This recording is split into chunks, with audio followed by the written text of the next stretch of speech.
আসসালামু আলাইকুম। এই তো গাড়িতে উঠে আমরা ওয়েট করছি আমার হাসব্যান্ডের জন্য। উনিও উঠে পড়ল, উনি উঠেই চা খাওয়া শুরু করে দিল। তারপর এই তো আমার একটু ভিডিও করে দিচ্ছিল। তারপর আমরা খুব তাড়াতাড়ি রওনা হয়ে গেলাম গাজীপুর। তো প্রথমেই আসলাম গাজীপুর রাজবাড়িতে। জায়গাটা অনেক সুন্দর ছিল। তারপর চারপাশটা ঘুরে ঘুরে দেখছিলাম। তারপর এই তো আমরা একটু ভিডিও-টিডিও করলাম। তারপরে এই তো আরেকটা পার্কে চলে আসলাম, রংধনু পার্কে। এই তো সবাই তারা ৩ জন টাকা দেওয়া নিয়ে ঝামেলা করতেছিল। আর আমি উপরে এসে একটু ভিডিও-টিডিও করলাম। জায়গাটা অনেক সুন্দর ছিল এটাও।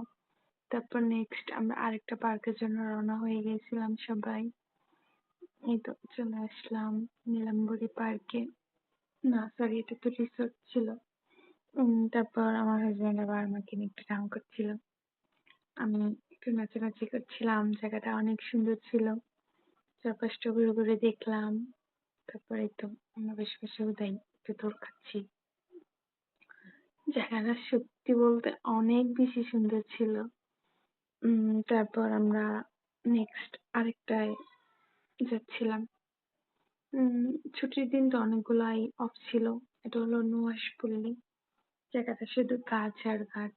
অনেক গাছ ছিল। এটাও সুন্দর। এখান থেকে আমি একটা পাখির বাসায় গেলাম। এই তো